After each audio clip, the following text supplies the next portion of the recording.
Assalamualaikum warahmatullahi wabarakatuh. Kami dari kelompok 5 mata kuliah Basis Data KP1.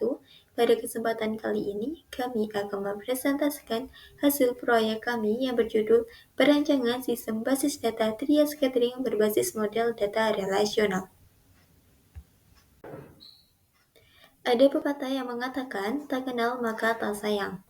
Maka dari itu, perkenalkan, saya Rifki Miftahul Ilmi dan dua rekan saya, Aulia Hazara Datul Aisi dan Ayah Regina Octavia.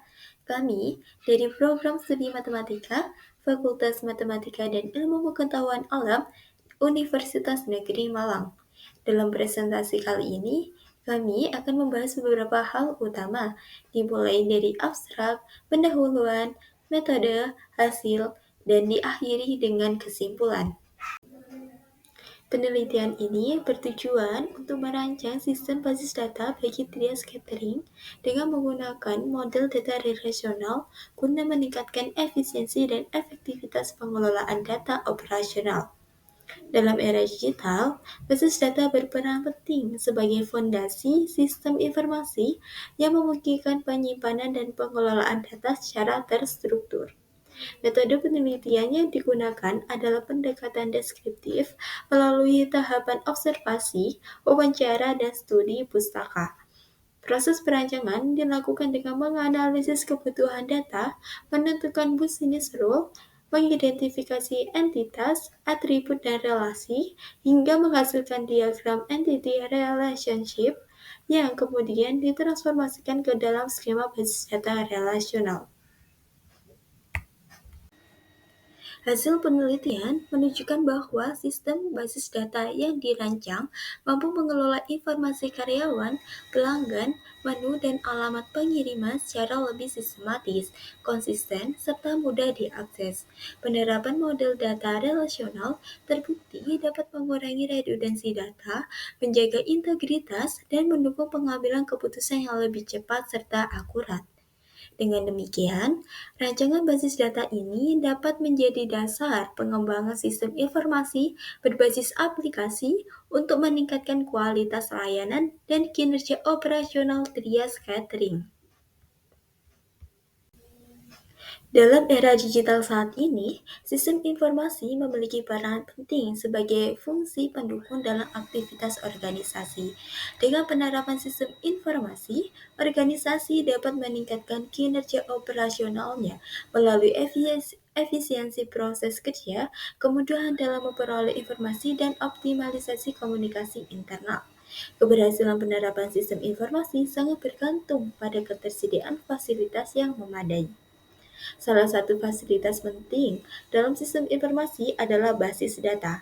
Basis data berperan sebagai fondasi dari sistem informasi untuk menyediakan, menyimpan, dan mengelola data secara terstruktur agar mudah diakses oleh pengguna.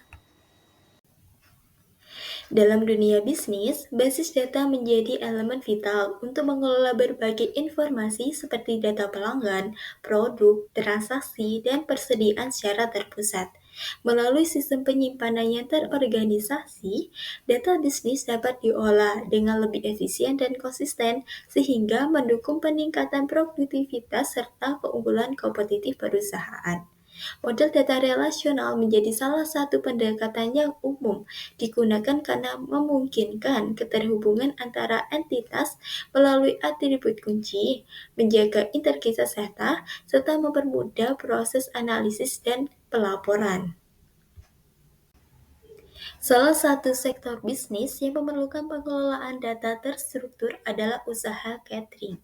Aktivitas operasional catering melibatkan banyak data, mulai dari pemesanan pelanggan hingga manajemen bahan baku dan transaksi. Pengolahan dokumen yang tidak terstruktur dapat menurunkan efisiensi operasional dan berdampak pada kualitas layanan yang diberikan. Oleh karena itu, perancangan basis data menggunakan model data relasional diperlukan agar sistem catering dapat mengelola data secara efisien, terintegrasi, dan mendukung peningkatan kualitas pelayanan. Berdasarkan permasalahan tersebut, penelitian ini berfokus pada perancangan sistem basis data trias catering berbasis model data relasional. Tujuan dari penelitian ini adalah untuk menghasilkan rancangan sistem basis data yang mampu mendukung pengelolaan data usaha catering secara lebih efisien dan terstruktur, serta menjadi dasar bagi pengembangan sistem informasi catering yang lebih efektif dan meningkatkan kualitas layanan dan kinerja operasional. Selanjutnya yaitu metode. Metode penelitian ini menggunakan metode deskriptif karena dalam pelaksanaannya meliputi proses pengumpulan data, analisis, dan interpretasi terhadap makna dari data yang diperoleh. Metode deskriptif ini dipilih untuk menggambarkan secara sistematis kondisi aktual dari sistem pengelolaan data pada trias catering, sehingga hasil penelitian dapat menjadi dasar dalam perancangan sistem basis data yang efisien dan terstruktur. Selanjutnya, metode ini digunakan untuk merancang sistem basis data trias catering yang berbasis model data relasional dengan tujuan untuk menggambarkan proses bisnis, kebutuhan data, serta struktur relasi antar entitas yang sesuai dengan sistem operasional yang berjalan. Melalui pendekatan ini, penulis dapat menghasilkan rancangan sistem yang mampu mendukung peningkatan efektivitas manajemen dan pengolahan data pada usaha trias catering. Selanjutnya, data yang digunakan dalam penelitian ini terdiri dari data primer dan data sekunder. Untuk data primer diperoleh melalui observasi dan wawancara, sedangkan untuk data sekunder diperoleh melalui studi pustaka. Untuk kegiatan dalam observasi dilakukan secara langsung di lokasi usaha trias catering dengan mengamati secara langsung aktivitas operasional trias catering. Pengamatan ini dimulai dari proses penerimaan pesanan, pengolahan makanan, hingga pengiriman kepada pelanggan. Melalui observasi ini, penulis dapat memahami alur kerja sistem yang sedang berjalan dan mengidentifikasi kebutuhan data yang diperlukan untuk pengembangan sistem basis data. Selanjutnya, dalam kegiatan wawancara dilakukan secara interaktif dan bersifat semi terstruktur dengan pemilik dan karyawan trias catering.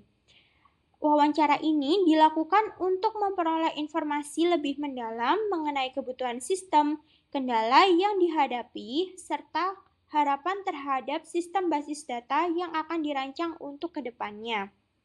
Dan yang terakhir yaitu untuk kegiatan studi pustaka dilakukan dengan membaca dan mengkaji dari sumber-sumber yang terpercaya dan kredibel seperti buku, jurnal ilmiah, serta referensi daring yang digunakan untuk memperkuat landasan teori dalam perancangan sistem basis data yang akan dibuat untuk kedepannya. Selanjutnya, dalam proses pengembangan sistem basis data, penelitian ini mengacu pada Database System Development Lifecycle atau DSDLC sebagai kerangka kerja utama yang digunakan dalam pengembangan sistem basis data. DSDLC ini membantu memastikan bahwa setiap tahap perancangan dilakukan secara sistematis dan terintegrasi. Selain itu, penelitian ini juga menerapkan prinsip dari metode waterfall sebagai pendekatan sistematis dan berurutan dalam pengembangan sistem. Model waterfall ini menggambarkan alur kerja yang terstruktur, di mana setiap tahap menjadi dasar bagi tahap berikutnya, dimulai dari analisis kebutuhan, perancangan, implementasi, hingga pengujian sistem.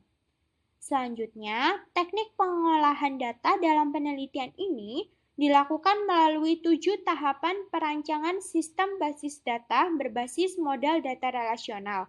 Di antaranya yaitu yang pertama dimulai dengan membuat business rule. Yang kedua, menentukan himpunan entitas. Yang ketiga, menentukan atribut dan key. Yang keempat, menentukan himpunan relasi antar entitas. Yang kelima, menentukan kardinalitas dan partisipasi. Yang keenam, membuat diagram ER atau Entity Relationship. Dan yang terakhir yaitu melakukan transformasi diagram ER menjadi database relasional. Selanjutnya yaitu hasil dan pembahasan. Nah, di langkah yang pertama, kelompok kami menyusun business rule, di mana di perusahaan Trias Catering ini memiliki 6 business rule. Yang pertama, Trias Catering melayani pemesanan makanan yang akan dikirimkan ke alamat pelanggan pada waktu yang telah ditentukan. Yang kedua, karyawan dibagi ke dalam beberapa divisi, yaitu divisi produksi, penyajian, distribusi, dan administrasi. Lalu yang ketiga, setiap pelanggan dapat memesan lebih dari satu menu dalam satu kali pemesanan. Yang keempat, setiap pesanan memiliki alamat pengiriman, jumlah pesanan, ongkos kirim, dan nama karyawan yang mengantarkan. Yang kelima, setiap menu memiliki harga dan dapat dipesan oleh banyak pelanggan.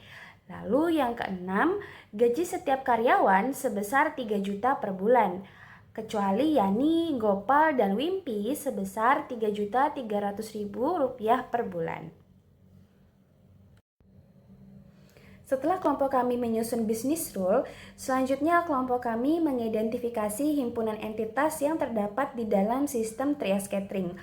Nah, untuk himpunan entitas yang teridentifikasi, yang pertama yaitu karyawan, yang kedua pelanggan, yang ketiga menu, dan yang keempat pesanan. Untuk entitas karyawan, pelanggan, dan menu merupakan contoh suatu himpunan entitas kuat. Sedangkan untuk entitas pesanan merupakan contoh himpunan entitas lemah dikarenakan entitas pesanan bergantung pada entitas pelanggan. Nah, selanjutnya setelah menentukan himpunan entitas, kelompok kami menentukan atribut dan key untuk masing-masing entitas. Nah, yang pertama, untuk entitas karyawan memiliki atribut berupa nama karyawan, divisi, dan gaji karyawan, di mana nama karyawan adalah kunci primernya. Lalu yang kedua, entitas pelanggan memiliki atribut berupa nama pelanggan dan nomor HP, di mana nama pelanggan merupakan kunci primernya. Selanjutnya, untuk entitas menu terdiri dari atribut nama menu dan harga, yang dimana kunci primernya adalah nama menu. Selanjutnya, untuk entitas pesanan memiliki atribut yang terdiri dari nama pelanggan, alamat kirim, tanggal kirim, jumlah pesanan, ongkos kirim, dan nama karyawan. Nah, karena entitas pesanan ini merupakan entitas lemah, maka ia memiliki kunci parsial yaitu alamat kirim dan tanggal kirim. Nah, oleh karena itu, entitas pesanan memiliki kunci primer berupa nama pelanggan, alamat kirim, dan tanggal kirim.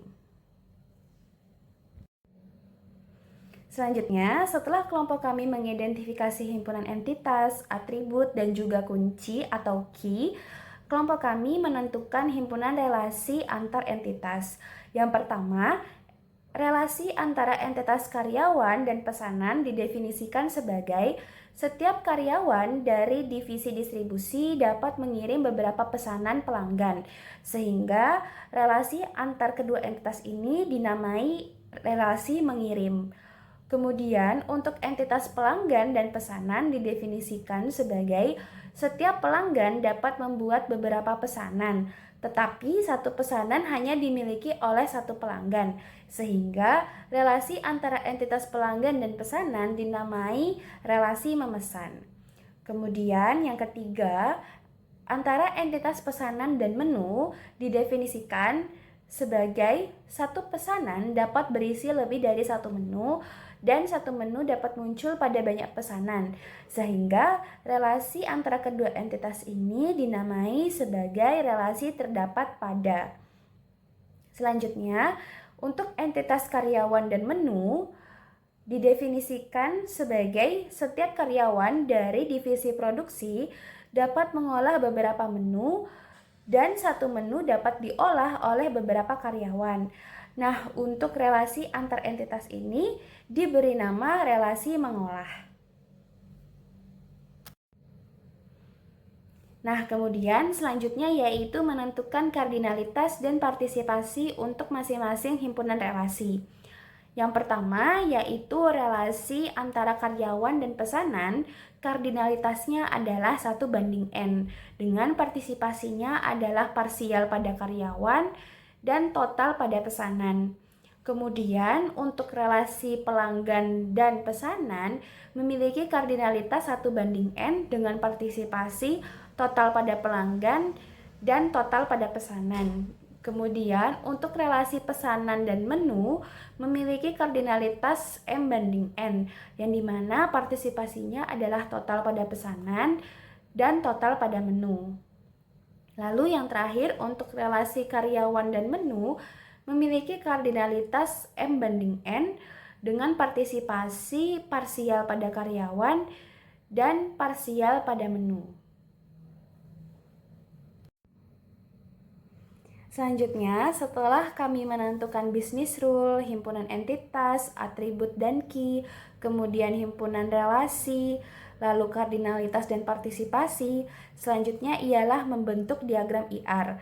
Nah, diagram IR untuk sistem Trias Catering tampak seperti yang terlihat di layar, yang dimana entitas karyawan berelasi dengan entitas menu yang relasinya diwakili oleh nama mengolah dengan kardinalitasnya M/N dan partisipasinya adalah parsial untuk kedua entitas.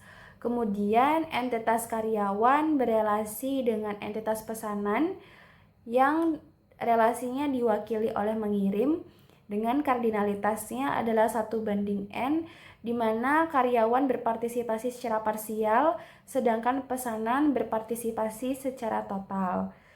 Kemudian untuk entitas pesanan sendiri juga berelasi dengan entitas pelanggan, yang dimana relasi tersebut diwakili oleh nama dipesan dengan kardinalitas N/1. Lalu untuk entitas pesanan berpartisipasi secara total dan entitas pelanggan juga berpartisipasi secara total. Nah, selain itu untuk entitas pesanan sendiri juga berelasi dengan entitas menu dengan relasinya diwakili oleh terdapat pada dengan kardinalitasnya adalah M/N atau many to many, yang dimana entitas pesanan berpartisipasi secara total dan entitas menu juga berpartisipasi secara total.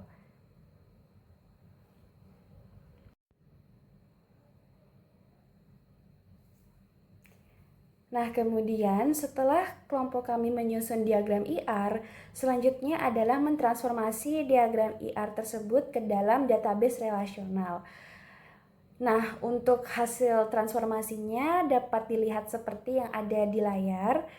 Nah, yang pertama, di bagian atas terdapat 3 tabel utama, yaitu karyawan, pelanggan, dan menu. Tabel karyawan menyimpan data pegawai seperti nama, divisi, dan gaji. Kemudian tabel pelanggan berisi nama pelanggan dan nomor handphone. Lalu tabel menu menyimpan daftar makanan atau minuman beserta harganya. Nah, selanjutnya di bagian tengah terdapat tabel pesanan yang menjadi inti dari proses transaksi. Di tabel ini terdapat informasi seperti alamat pengiriman, tanggal dan jam kirim, jumlah pesanan, ongkos kirim, serta nama karyawan yang mengantar pesanan tersebut. Kemudian ada 2 tabel relasi yang menghubungkan antar entitas, yaitu tabel terdapat pada yang menghubungkan pesanan dengan menu. Di tabel ini juga terdapat atribut tambahan atau atribut penjelas, yaitu jumlah porsi untuk mencatat berapa banyak menu yang dipesan. Kemudian untuk tabel mengolah yang menghubungkan karyawan dengan menu memiliki atribut penjelas yaitu shift masak untuk menunjukkan kapan karyawan tersebut mengolah menu tertentu. Secara keseluruhan, struktur ini memungkinkan sistem untuk melacak seluruh proses mulai dari pelanggan yang memesan, menu yang dipesan, karyawan yang mengolah, hingga pengantaran pesanan. Nah, ada contohnya, yaitu ketika pelanggan bernama Budi memesan nasi goreng. Sistem dapat menampilkan siapa yang memasaknya, kapan pesanan dikirim, dan siapa karyawan yang mengantar. Semua data itu saling terhubung melalui relasi antar tabel yang terlihat seperti di layar. Jadi, inilah gambaran lengkap dari skema database relasional yang mendukung proses pemesanan makanan secara terstruktur dan efisien.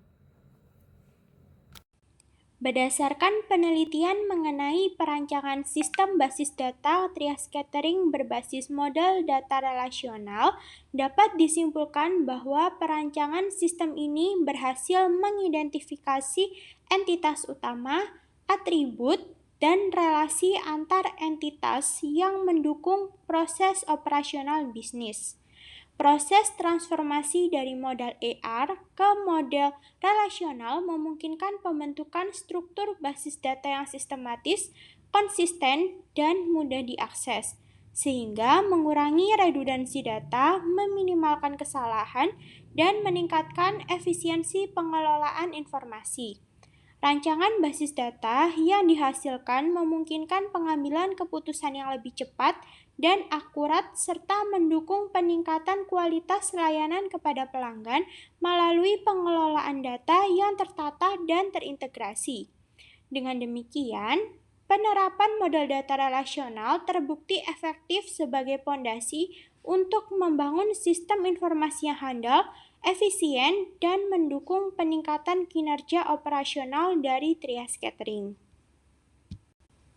Yang terakhir, saran yang bisa diberikan untuk penelitian selanjutnya yaitu berdasarkan hasil transformasi diagram ER menjadi basis data relasional pada penelitian ini, disarankan agar sistem basis data Trias Catering dikembangkan lebih lanjut menjadi sebuah aplikasi atau website.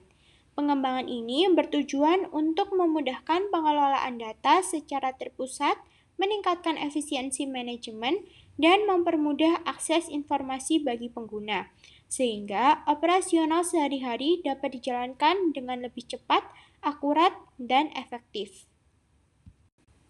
Untuk lebih lengkapnya, dapat dilihat pada artikel penelitian yang sudah kami lakukan pada link berikut ini. Sekian presentasi yang dapat kami lakukan. Kurang lebihnya kami mohon maaf yang sebesar-besarnya.